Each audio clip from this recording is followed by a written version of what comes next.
आजकाल या धावपळीच्या जगामध्ये प्रत्येकाला मान, पाठ, कंबरदुखी यासारखे प्रॉब्लेम्स होतच असतात. आपल्या पाठीच्या मणक्यांच्या संरचनेमध्ये मांसपेशींवरती आलेला ताण म्हणजे मस्क्युलर स्पाझम मुळे मणक्यांची संरचना बदलते आणि मग सकाळी उठल्यानंतर अंग जखडणं असेल, अंग दुखणं असेल, अंग भरून येणं असेल, कंबर दुखणं, पाठ दुखणं, मान दुखणं, हातातून मुंग्या येणं, पायातून मुंग्या येणं, बधीर होणे, मानेमध्ये दुखावा असणे यासारखे मान, पाठ, कमरेचे विकार होतात.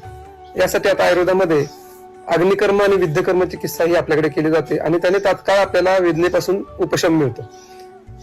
ही नॅचरल पद्धत असून त्या पद्धतीने कुठलाही दुष्परिणाम होत नाही आणि त्याच्याबरोबर जर आयुर्वेदिक औषध आपण घेतली तर हमखास कुठल्याही ऑपरेशन विना किंवा कुठलाही जास्त दिवस औषध न घेता सुद्धा मान, पाठ, कंबर दुखीवरती उत्कृष्ट विलाज किंवा उपचार आपल्याला आता शक्य होणार आहे. यासाठी खालील नंबरवरती लवकरात लवकर संपर्क साधून ही अग्नि आणि विद्धकर्म चिकित्सा आपण आपल्या मान, पाठ, कंबर दुखीसाठी लवकर करून घेऊ शकता. धन्यवाद.